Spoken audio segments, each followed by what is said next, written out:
press the bell icon on the YouTube app and never miss another update.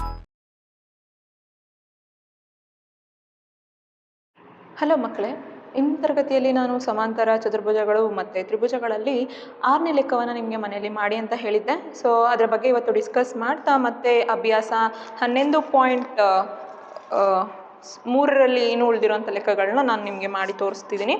So first ನೋಡ್ಕೊಳ್ಳಿ, 6ನೇ ಪ್ರಶ್ನೆಯಲ್ಲಿ ಅವ್ರು ಏನು ಹೇಳಿದ್ದಾರೆ ಅಂದರೆ 11.25 ಅಂದರೆ ಈ ರೀತಿಯಲ್ಲಿ ಆಕೃತಿ ಇದೆ ಅಲ್ಲಿ.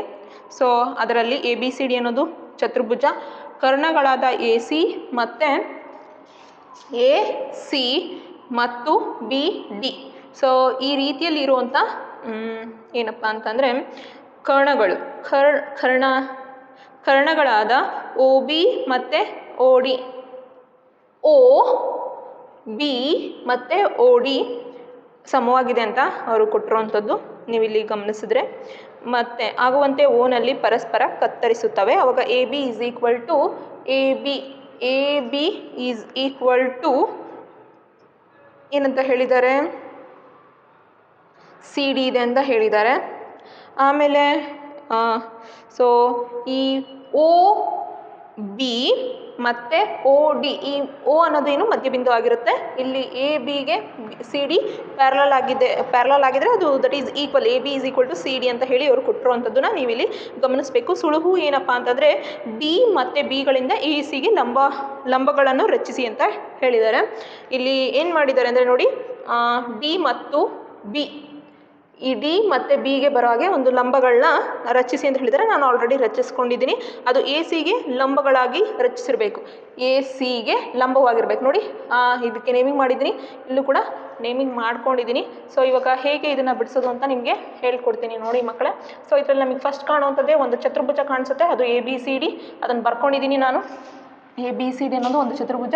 ಇಲ್ಲಿ ABಗೆ CD ಪ್ಯಾರಲಲ್ ಆಗಿರುತ್ತೆ ಅಂತ ಅವರೇ ಕೊಟ್ಟಿದ್ದಾರೆ. ಮತ್ತೇನು ಹೇಳಿದ್ದಾರೆ, OB is equal to OD ಅಂತ ಹೇಳಿದ್ದಾರೆ, ಅದನ್ನು ಬರ್ಕೊಂಡಿದ್ದೀನಿ. ನೆಕ್ಸ್ಟ್ ಇಲ್ಲಿ DP is perpendicular to AC. ಮತ್ತೆ ಏನು ಪರ್ಪೆಂಡಿಕ್ಯುಲರ್ ಆಗಿದೆ, PQ is perpendicular to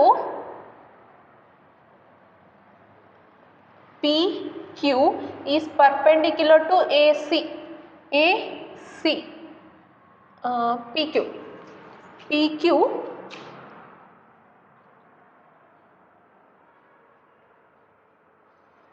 DP is perpendicular to AC, ಹಾಗೆ BQ is perpendicular to AC ಆಗಿರುತ್ತೆ.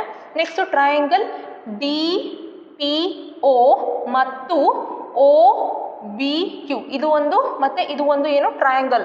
ಸೊ ಇವೆರಡರದ್ದು ಲಂಬವಾಗಿದೆ ಅಂದರೆ ಇಲ್ಲಿ 90 ಡಿಗ್ರಿ ಆಗಿರುತ್ತೆ. ಸೊ ಹಾಗಾಗಿರೋದ್ರಿಂದ ಏನಂತ ಬರ್ಕೊಳ್ತೀನಿ, triangle DPO is equal to BQO is equal to 90 degree. So ಲಂಬವಾಗಿದೆ ಅಂದರೆ ಇದು 90 ಡಿಗ್ರಿ ಇರುತ್ತೆ, ಇದು 90 ಡಿಗ್ರಿ ಇರುತ್ತೆ. So that is equal to 90 degree ಅಂತ ಹೇಳಿ ಬರ್ಕೊಂಡಿದ್ದೀನಿ ನಾನು. ಇಲ್ಲಿ ನಿಮಗೆ ಅಂದರೆ ಕ್ವಶನಲ್ಲಿ ಅವರೇ ಹೇಳಿದ್ದಾರೆ OD is equal to OB ಅಂತ, OD is equal to OB ಅಂತ. ಓಕೆನಾ?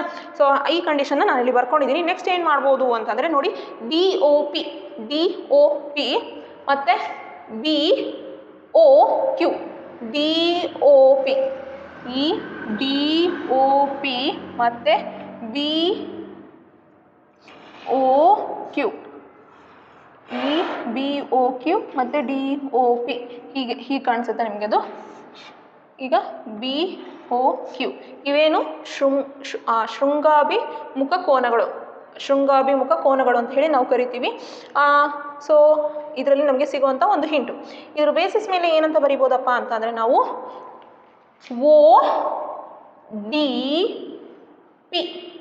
ODP ಮತ್ತು OBQ. ಸೊ ಇವೆರಡು ಶೃಂಗಾಭಿಮುಖ ಕೋನಗಳಾಗಿತ್ತು ಹಾಗಿದ್ರೆ ನಾವು ಇದನ್ನು ಟ್ರಯಾಂಗಲ್ ODP, ಟ್ರಯಾಂಗಲ್ OBC ಇವೆರಡು ಮೆಜರ್ಮೆಂಟ್ ಈಕ್ವಲ್ ಇದೆ ಅಂತ ಹೇಳಿ ಬರಿಬೋದಲ್ವ. ಅದನ್ನು ಇದರಿಂದ ಸರ್ವಸಮ ಆಕೃತಿಗಳಿಗೆ ಹೋಲಿಕೆ ಮಾಡ್ಬೋದಲ್ವ. ಇದು ಎಷ್ಟಿರುತ್ತೋ ಇದು ಕೂಡ ಅಷ್ಟೇ ಇದೆ ಅಂತ ಹೇಳಿ ನಾನು ಇಲ್ಲಿ ಬರ್ಕೊಂಡಿದ್ದೀನಿ. ಅದನ್ನು ಈಕ್ವೇಷನ್ 1 ಅಂತ ಹೇಳಿ ತೆಗೆದುಕೊಂಡಿದ್ದೀನಿ. DPC, ಟ್ರಯಾಂಗಲ್ DPC ಇದು ಒಂದು ಟ್ರಯಾಂಗಲ್, ಮತ್ತು BQA ಇದು ಒಂದು ಟ್ರಯಾಂಗಲ್, ಇದರಲ್ಲೂ ಕೂಡ ಅಷ್ಟೇ.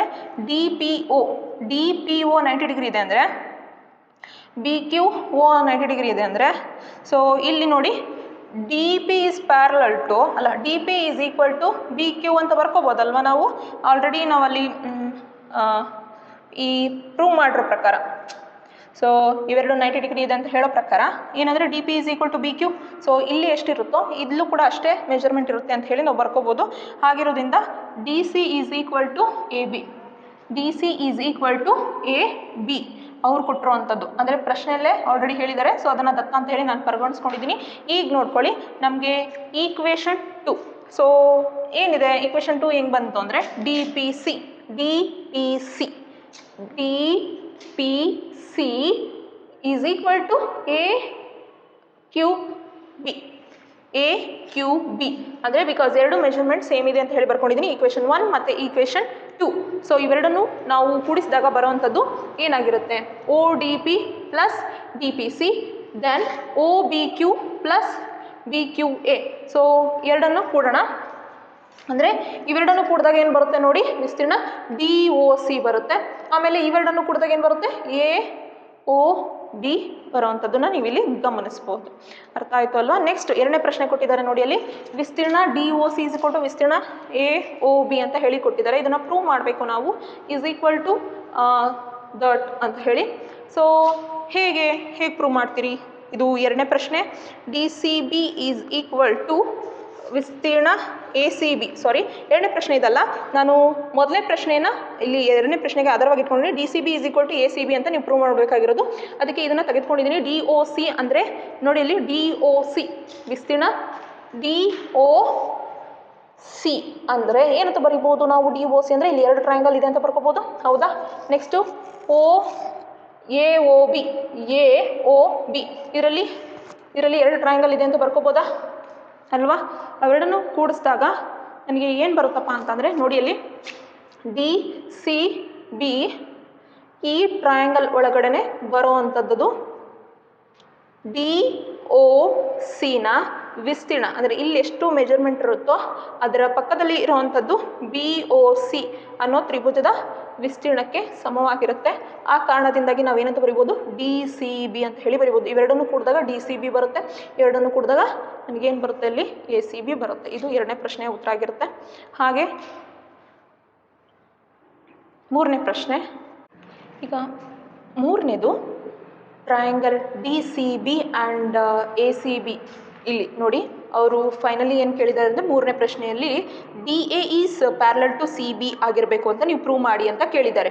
D A is parallel to C B ಅಥವಾ ಎ ಬಿ ಸಿ ಡಿ ಅನ್ನೋದು ಒಂದು ಸಮಾಂತರ ಚತುರ್ಭುಜ ಎಂದು ಸಾಧಿಸಿ ಅಂತ ಮೂರನೇ ಪ್ರಶ್ನೆ ಕೇಳಿರುವಂಥದ್ದವರು.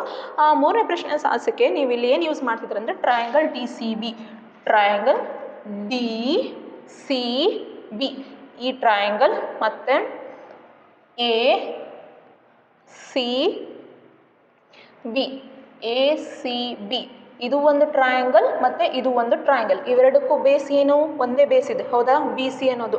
ಮತ್ತೆ ಏನಪ್ಪ ಅಂದರೆ ಎ ಡಿಗೆ ಬಿ ಸಿ ಪ್ಯಾರಲಲ್ ಆಗಿದೆ, ಹೌದಲ್ವಾ? ಸೊ ಆ ಕಾರಣದಿಂದಾಗಿ ನಾವೇನಂತ ಬರ್ಕೋಬೋದು?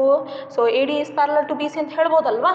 ಸೊ ಈ ಟ್ರಯಾಂಗಲ್ಗೆ ಈ ಟ್ರಯಾಂಗಲ್ ಈಕ್ವಲ್ ಇರುತ್ತೆ, ಮೆಜರ್ಮೆಂಟ್ ಸೇಮ್ ಇರುತ್ತೆ. ಯಾಕಪ್ಪ ಅಂದರೆ ಒಂದೇ ಬೇಸ್ ಇರುತ್ತೆ ಮತ್ತು ಎರಡು ಪ್ಯಾರಲಲ್ ಲೈನ್ಸ್ ನಡುವೆ ಇರೋದ್ರಿಂದ A D is parallel to B C ಅಂತ ಹೇಳಿ ನಾವು ಬರ್ಕೋಬೋದು. ಅದಾದಮೇಲೆ ಸೊ ಪ್ಯಾರಲಲ್ ಲೈನ್ಸ್ ಇದೆ ಅಂತಂದರೆ ಮತ್ತು ಎರಡು ಸೇಮ್ ಬೇಸ್ ಇದೆ ಅಂತಂದರೆ ಇವು ಅಷ್ಟು ಬಾಹುಗಳು ಸೇರಿ ಏನಾಯಿತು? ಸಮಾಂತರ ಚತುರ್ಭುಜ ಆಯಿತು. ಹಾಗಾಗಿರೋದ್ರಿಂದ ಎ ಬಿ ಸಿ ಡಿ ಅನ್ನೋದು ಒಂದು ಸಮಾಂತರ ಚತುರ್ಭುಜ ಆಗಿದೆ ಅನ್ನೋದನ್ನು ಮೂರನೇ ಪ್ರಶ್ನೆಯಲ್ಲಿ ನೀವು ಪ್ರೂವ್ ಮಾಡ್ತೀರಿ ಈ ರೀತಿಯಲ್ಲಿ. ಇವಾಗ ನಾನು ನಿಮಗೆ ಮುಂದೆ ಇರೋ ಲೆಕ್ಕಗಳ ಬಗ್ಗೆ ಹೇಳ್ತೀನಿ. 9ನೇ ಲೆಕ್ಕ ಇದೆ ಅಲ್ವಾ, ಸೇಮ್ ಸಿಮಿಲರ್ ಹಿಂದೆ ಮಾಡಿರೋಂಥ ಕೆಲವು ಲೆಕ್ಕಗಳ ಬೇಸಿಸ್ ಮೇಲೆ ಇರೋದು, ಅದನ್ನು ನೀವು ಮನೇಲಿ ಪ್ರಯತ್ನ ಮಾಡಿ. ಇವಾಗ 10ನೇ ಲೆಕ್ಕವನ್ನು ನಾನು ನಿಮಗೆ ಮಾಡಿ ತೋರಿಸ್ತೀನಿ. 10ನೇ ಲೆಕ್ಕ ಏನಿದೆ ನೋಡ್ಕೊಂಡ್ಬಿಡೋಣ. ಪ್ರಶ್ನೆ ಏನಿದೆ?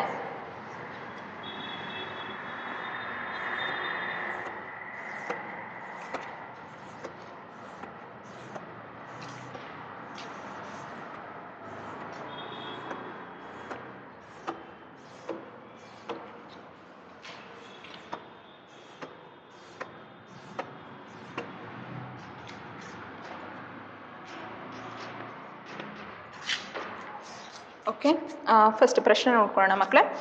ಎ ಬಿ ಸಿ ಡಿ ಅನ್ನೋದು ತ್ರಿಭುಜದಲ್ಲಿ A B is parallel to D C ಅಂತ ಹೇಳಿದ್ದಾರೆ. ಮತ್ತು ಅವರು ಎ ಸಿ ಮತ್ತು ಬಿ ಡಿ ಕರ್ಣಗಳು ಓ ಬಿಂದುವಿನಿಂದ ಅಂದರೆ ಬಿಂದುವಿನಲ್ಲಿ ಪರಸ್ಪರ ಕತ್ತರಿಸುತ್ತವೆ.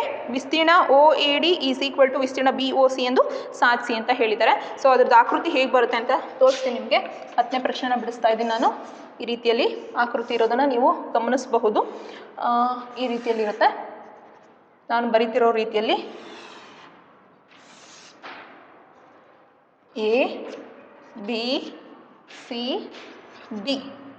So this is the parallel lines. Okay, ಅವರು ಹೇಳಿರೋದು ಅದೇ ರೀತಿ ಅಲ್ವಾ. ಎ ಬಿ ಸಿ ಡಿ ಅನ್ನೋದು ಒಂದು ತ್ರಿಭುಜದಲ್ಲಿ A B is parallel to C D ಬರ್ಕೊಂಡಿದ್ದೀನಿ. ಎ ಸಿ ನೋಡಿ, ಎ ಸಿ ಅನ್ನೋದು ಈ ಕರ್ಣ ಇದೆಲ್ಲ, ಎ ಸಿ ಅನ್ನೋ ಕರ್ಣ, ಇದು ಒಂದು ಕರ್ಣ. ಎ ಸಿ ಮತ್ತು ಬಿ ಡಿ ಇವೆರಡು ಕರ್ಣಗಳು. ಮಧ್ಯಬಿಂದು ಓ ಪರಸ್ಪರ ಕತ್ತರಿಸುತ್ತವೆ. ಈಗ ನೀವೇನು ಪ್ರೂವ್ ಮಾಡಬೇಕು ಅಂದರೆ ವಿಸ್ತೀರ್ಣ A O D is equal to ವಿಸ್ತೀರ್ಣ ಬಿ ಒ ಸಿ ಅಂತ ಹೇಳಿ ನೀವು ಪ್ರೂವ್ ಮಾಡಬೇಕು. ಗೊತ್ತಾಗ್ತದೆ ಅಲ್ವಾ? ವಿಸ್ತೀರ್ಣ A O D is equal to ವಿಸ್ತೀರ್ಣ ಬಿ ಒ ಸಿ ಅಂತ ಹೇಳಿ ಪ್ರೂವ್ ಮಾಡಬೇಕಾಗಿರೋದು. ಏನೇನಿಲ್ಲ ಫಸ್ಟು ಗಿವನ್ ಇದೆ ಅಂತ ಬರ್ಕೊಂಡ್ಬಿಡ್ತೀನಿ ನಾನು. ನೋಡಿ, ಅಲ್ಲಿ ಅವರೇ ಹೇಳಿರೋದ್ರೆ A B is parallel to D C ಅಂತ ಹೇಳಿ. ನೆಕ್ಸ್ಟ್ ಏನು ಹೇಳಿದ್ದಾರೆ ನೋಡಿ, ಟ್ರಯಾಂಗಲ್ ಎ ಬಿ ಡಿ ಮತ್ತು ಟ್ರಯಾಂಗಲ್ ಎ ಬಿ ಸಿ ಗಳ ಟ್ರಯಾಂಗಲ್ ಎ ಬಿ ಡಿ ಮತ್ತು ಎ ಬಿ ಸಿ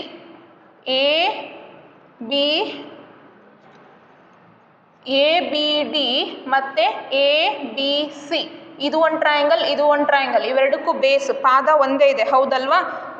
ಇವೆರಡಕ್ಕೂ ಪಾದ ಏನಂತ ಬರೀತೀರಾ? ಎರಡಕ್ಕೂಗಳ ಪಾದ ಏನಿದೆ? ಪಾದ ನೋಡಿ, ಅಲ್ಲಿ ಪಾದ ಎ ಬಿ ಇದೆ, ಪಾದ ಎ ಬಿ ಇದೆ. ಸೊ ಎ ಬಿ ಪಾದದ ಮೇಲಿದೆ. ಮತ್ತು A B is parallel to D ಸಿಗಳ ನಡುವೆ ಇದೆ.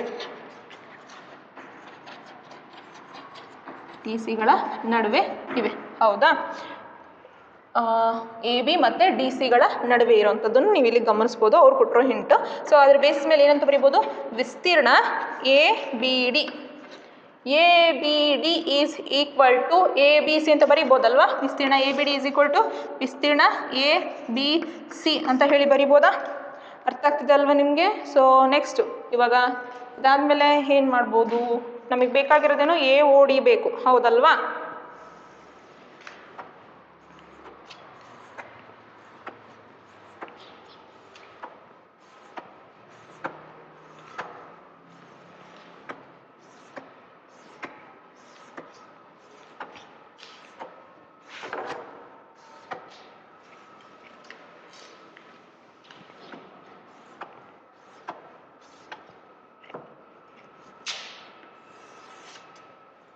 ಈಗ ವಿಸ್ತೀರ್ಣ ಎ ಬಿ ಡಿ ಇದೆ, ಹೌದಲ್ವ? ಇಲ್ಲಿ ಎ ಬಿ ಡಿ ಇದೆ, ಈಸ್ ಈಕ್ವಲ್ ಟು ನೆಕ್ಸ್ಟು ಏನಿದೆ ಅಂದರೆ ವಿಸ್ತೀರ್ಣ ಎ ಬಿ ಸಿ ಇದೆ. ಸೊ ಇವಾಗ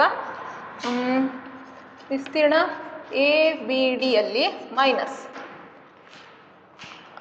ಎ ಬಿ ಡಿಯಲ್ಲಿ ಮೈನಸ್ ಎ ಬಿ ಡಿಯಲ್ಲಿ ಎ ಒ ಬಿ ಮಾಡೋಣ. ಎ ಒ ಬಿ ಮೈನಸ್ ವಿಸ್ತೀರ್ಣ ಎ ಒ ಬಿ ಮಾಡೋಣ. ಅವಾಗ ಏನು ಸಿಗುತ್ತೆ ನೋಡಿ, ಅಲ್ಲಿ ಇದು ಒಂದು ಹೋಲ್ ಟ್ರಯಾಂಗಲ್, ಅದರೊಳಗಡೆ ಇದನ್ನು ಕಳೆದ್ರಿ ಅಂದರೆ ಏನು ಸಿಗುತ್ತೆ? A O D ಸಿಗುತ್ತಲ್ವ? ಗೊತ್ತಾಗ್ತದಲ್ವ ಹೇಗೆ ಅಂತ ಹೇಳಿ? ಸೊ ಅದೇ ರೀತಿ ಎ ಬಿ ಸಿ ಅಂದರೆ ಏನಂತ ಬರ್ಕೊತೀರಾ? ವಿಸ್ತೀರ್ಣ ಎ ಬಿ ಸಿಯಲ್ಲಿ ಏನು ಮೈನಸ್ ಮಾಡ್ತೀರಿ ಹೇಳ್ರಿ? ವಿಸ್ತೀರ್ಣ ಎ ಒ ಬಿನ ಕಳೀರಿ. ಹಾಗೇನು ಬರುತ್ತೆ? ಎ ಒ ಬಿ ಕಳೆದ್ರಿ ಅಂದರೆ ಬಿ ಒ ಸಿ ಸಿಗುತ್ತೆ, ಅಷ್ಟೇ. ಎ ಬಿ ಸಿಯಲ್ಲಿ ನೋಡಿ, ಎ ಬಿ ಸಿಯಲ್ಲಿ ಇದರಲ್ಲಿ ಏನು ಕಳೀತೀರಾ? A O B. ಇದನ್ನು ಕಳೆದ್ರಿ ಅಂದರೆ ಏನು ಸಿಗುತ್ತೆ? B O C ಸಿಗುತ್ತಲ್ವ?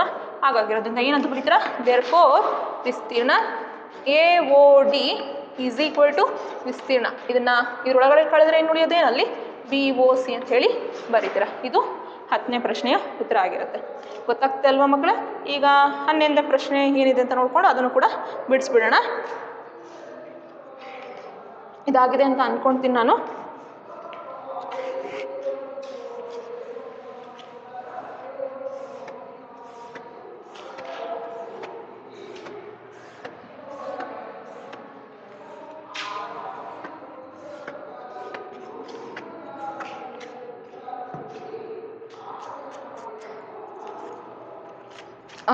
ನೋಡ್ಕೊಳ್ಳಿ, ಇಲ್ಲಿ ಪ್ರಶ್ನೆ ಏನಿದೆ ಅಂತ ಹೇಳಿ ಓದ್ತಿದ್ದೀನಿ ನಾನು. ಚಿತ್ರ 11.27 ಅಲ್ಲೊಂದು ಆಕೃತಿ ಕೊಟ್ಟಿದ್ದಾರೆ, ಅದನ್ನು ಬರ್ಕೋಬೇಕು ನಾವು. ಆಮೇಲೆ ABCDE ಫಸ್ಟು ಆಕೃತಿನ ಬರ್ಕೊಂಡ್ಬಿಡ್ತೀನಿ.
ಈ ರೀತಿಯಲ್ಲಿದೆ.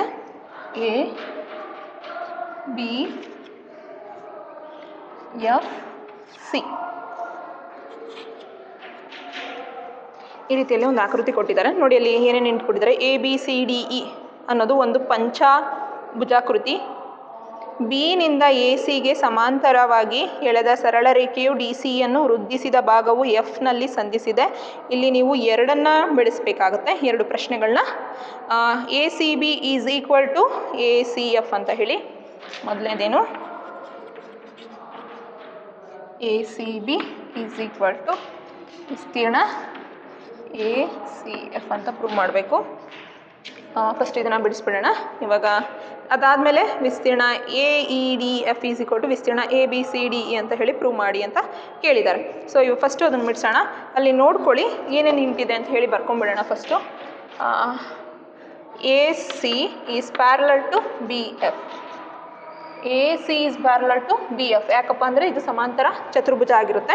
ಸೊ ಇದರೊಳಗಡೆ ಟ್ರಯಾಂಗಲ್ ಏನಾದರೂ ಇದೆನಾ ನೋಡಿ, ಇಲ್ಲೊಂದು 4 ತ್ರಿಭುಜಗಳಿದ್ದಾವೆ. ನಾನು ಇದರಲ್ಲಿ ACB ಅನ್ನೋದು ತಗೊಳ್ತೀನಿ. ACB ಅನ್ನೋ ತ್ರಿಭುಜ ಮತ್ತು ACF ಅನ್ನೋ ತ್ರಿಭುಜನ ತಗೊಳ್ತೀನಿ. ಇದು ಒಂದು ಮತ್ತು ಇದು ಒಂದು. ಎರಡಕ್ಕೂ ಒಂದೇ ಪಾದ ಇದೆ. ಅದು ಯಾವುದು?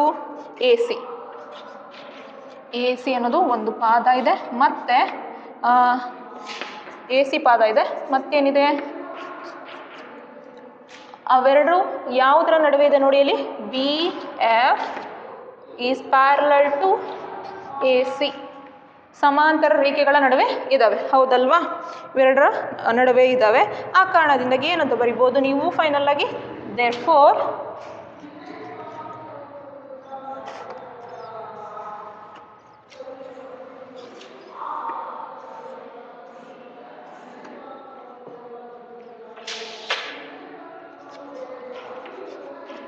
ACB ಈಸ್ ಈಕ್ವಲ್ ಟು ವಿಸ್ತೀರ್ಣ ACF ಅಂತ ಬರಿಬೋದಲ್ವಾ?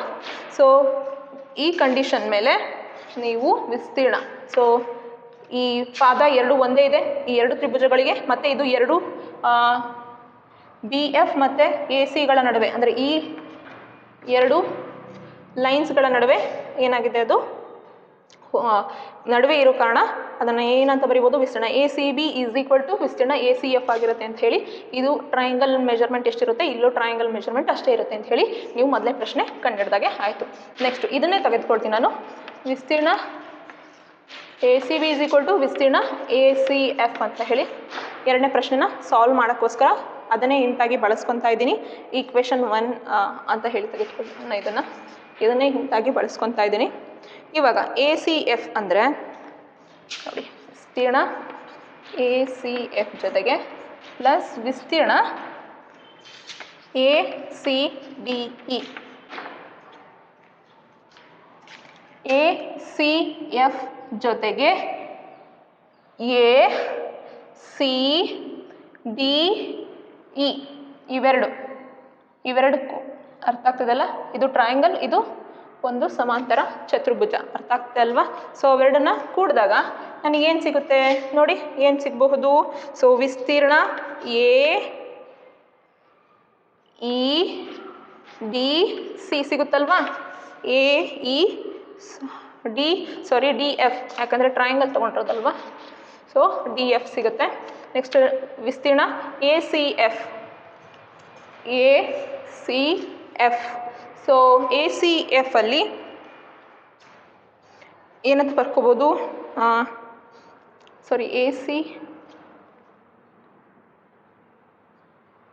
ಎ ಸಿ ಬಿ ತೊಗೊಂಡಿದ್ದೆ ಅಲ್ವಾ ನಾನು, ಎ ಸಿ ಬಿ.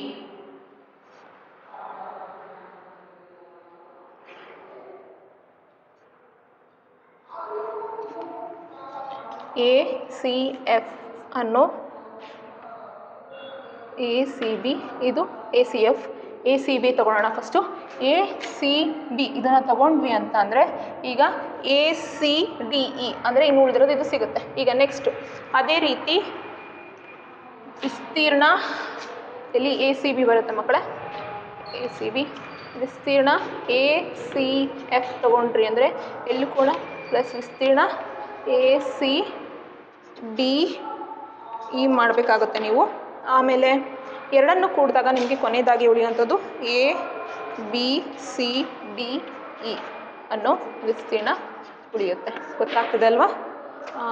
ನೋಡಿ ಹೇಳ್ಬಿಡ್ತೀನಿ ನಾನು. ಎ ಸಿ ಬಿ ಓಕೆ, ಗೊತ್ತಾಗ್ತದೆ ಅಲ್ವಾ? ಅಲ್ಲಿ ಎ ಸಿ ಎಫ್ ಇದಕ್ಕೆ ತ್ರಿಭುಜ ಹೊಂದಿಕೆ ಆಗಿದೆ, ಈ ತ್ರಿಭುಜಕ್ಕೆ ಈ ಸಮಾಂತರ ಚತುರ್ಭುಜ ಹೊಂದಿಕೆ ಆಗಿರೋ ಕಾರಣ ಆ ರೀತಿಯಲ್ಲಿ ನೀವು ಪ್ರೂವ್ ಮಾಡುವಂಥದ್ದು. ಸೊ ಇವತ್ತಿನ ತರಗತಿಗೆ ಇಲ್ಲಿಗೆ ನಿಲ್ಲಿಸ್ತಾ ಇದ್ದೀನಿ. Thank you.